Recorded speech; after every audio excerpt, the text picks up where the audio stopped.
Hey guys, this is Monica. I just did a video discussing how to change your channel art and some various ways to manipulate whatever art that you have and create some channel art, where we're discussing the different types of images using either Photoshop via the YouTube channel art template or going and selecting your correct sizes for free photo editing software like Pixabay, GIMP, PicMonkey, whatever it is that you might want to do. This video is going to talk about how to get some art for free. If you're not a digital artist, a graphics artist, whatever, you're not comfortable in creating your own art, however it is that you want to get the art, I would suggest that you look for royalty-free is really the best way to go, or create your own art. I use a variety of different services. We're looking at the Photoshop channel template. I'm going to take the template layover off. Now all of these different things that you see on this screen here are actually in layers, and I'll show you my layers panel over here to the far right. This is my layers panel. So you can see I have several different things going on here. And there are some error messages here because of the fonts that I'm using. But when I look at certain elements that I have certain things grouped together, and they contain images and things or text or whatnot. In order to be able to make something in Photoshop, you're going to have to really become familiar with patterns that I use as like a layover or a blending option. Do I want to just be able to use an image and then type some text on it and let that be that? Do I want to have a stroke around the different text so that you can see it better? That is what Photoshop is. You can do this in the free software that I mentioned earlier or the applications that I mentioned, but it all comes down to the images that you use. So let's go over to the channel now. What you saw in Photoshop is what I have currently loaded as my channel art here for Crafty Creators, which is up here in this banner. Now you just see this little sliver, which is the center of that channel art template that we discussed in my previous video as well as the live stream. There are various different images like this little palette, this art palette, this little black swirly paint, Facebook icon.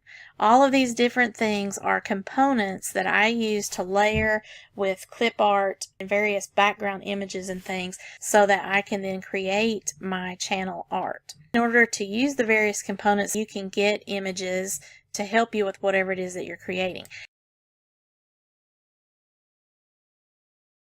The site that I love to use is Pixabay.com. This is probably one of the main sites that I use.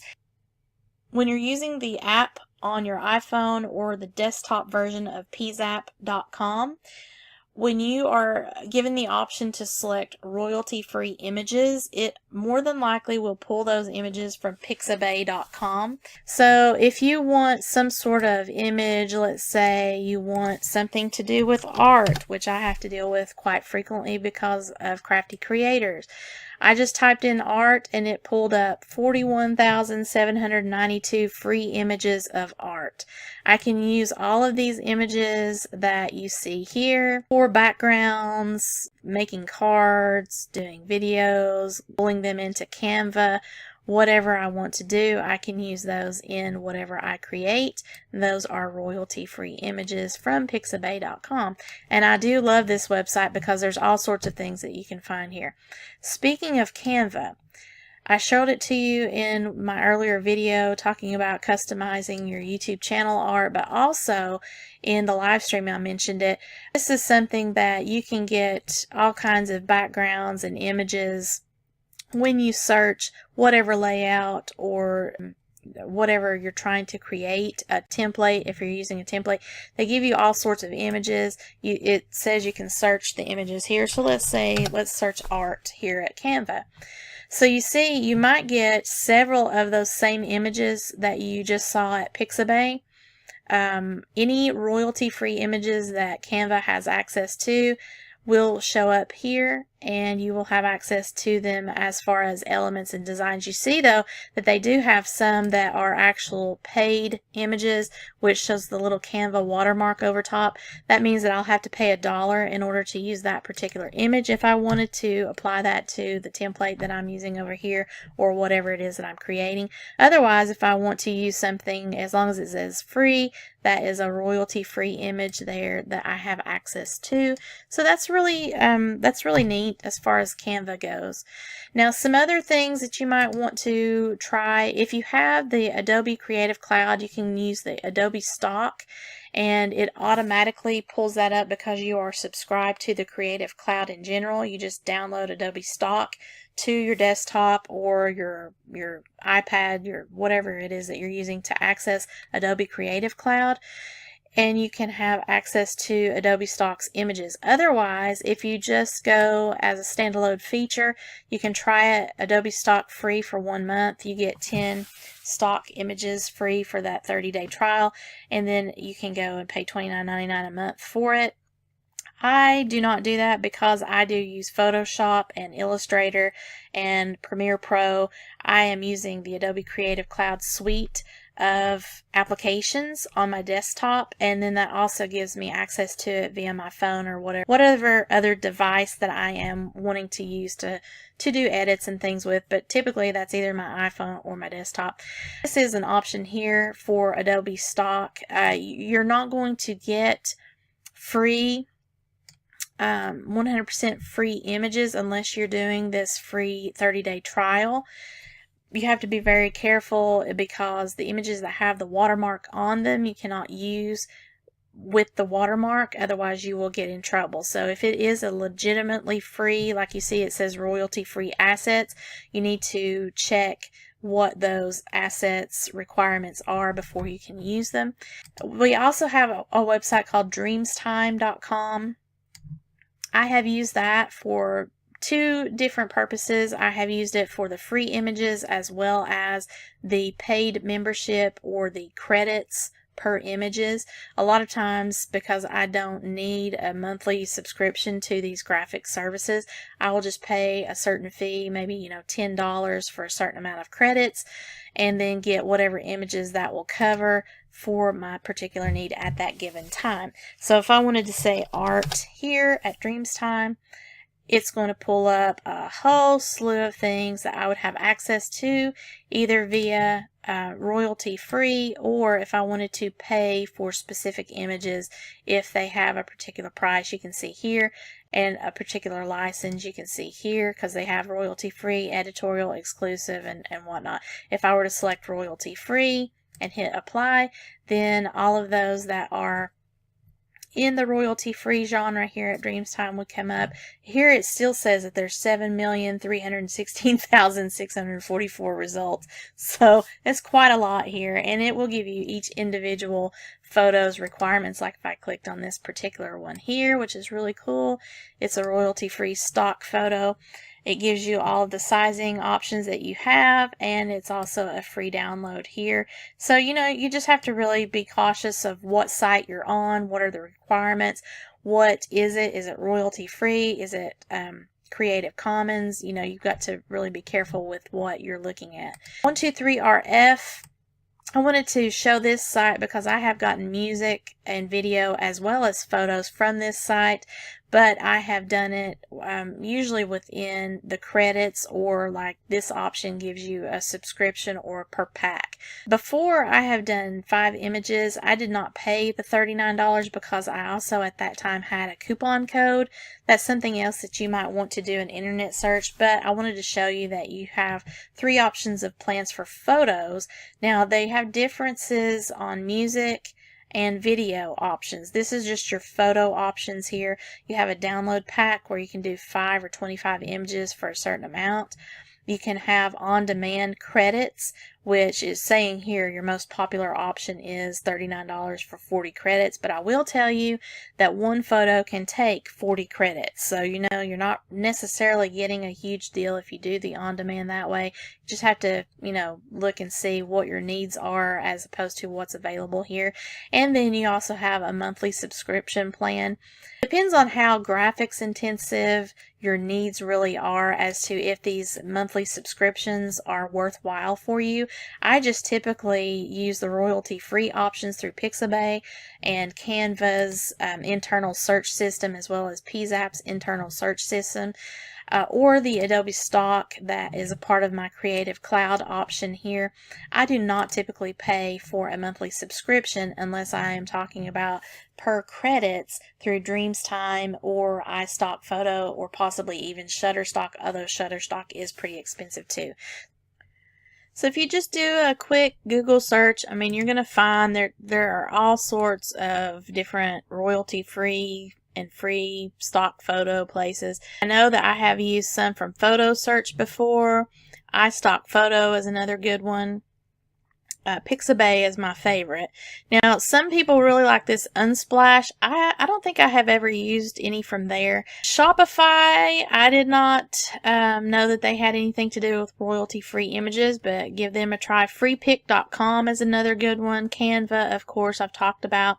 There's a ton of different options that you have available to you, so just do some research there. But as far as the services that I see that are really good, it always brings me back to Pixabay.com, so I typically just go straight there.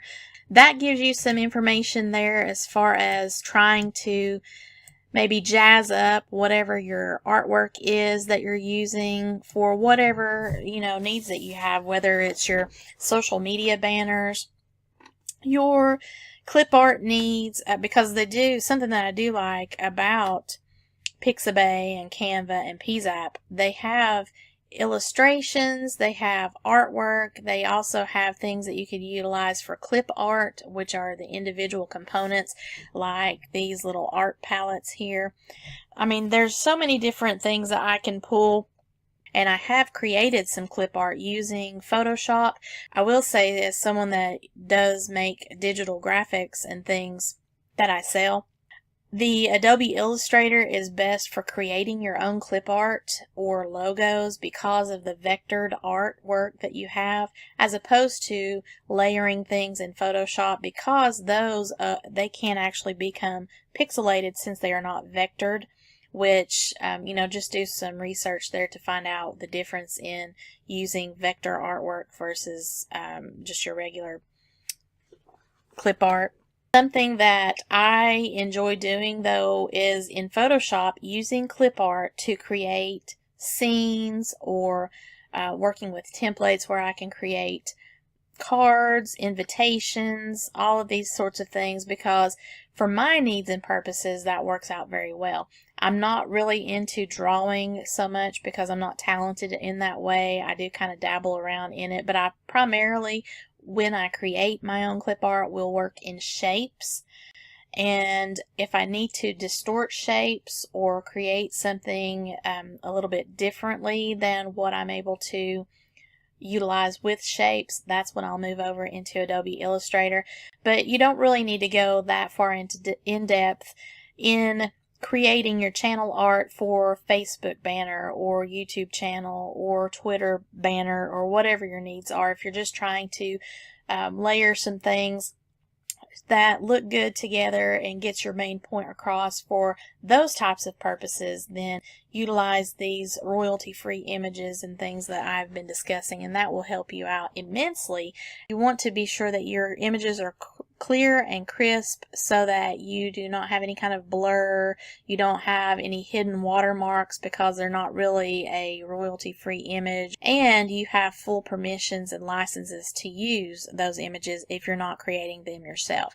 Now, I will close this out with the caveat, since we are crafty creators, those of you who make artwork, you are artists that draw, you are painters that paint something with acrylics or watercolor or oils, you can take high resolution photos of the art that you are creating and create digital art from that, and then post them on sites that you can sell to people like me, who then will go to those websites, pay a fee for a commercial use license or attribution, and get your artwork and then create it in Photoshop with layering of clip arts, other artwork, other backgrounds, whatever the case may be. And you have then created an income revenue for yourself, another income stream. If you are talented in that way, you might as well take advantage of it.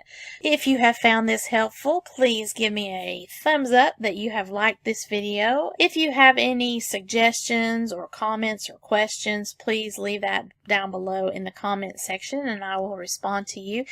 If there is anything that I may have knowledge of and can help you with, I will be more than happy to do so. If you have any kind of questions or you have a suggestion for a new segment in something that I can do that's similar to this, then let me know and I'll be happy to consider that for you and do either a screen share like I'm doing now, or maybe we'll just discuss it in a live stream if it's something that can be short and sweet and well understood live. That's it. That's all I have for you today. I hope this was helpful to you, and please be sure to share this with your fellow crafty creators.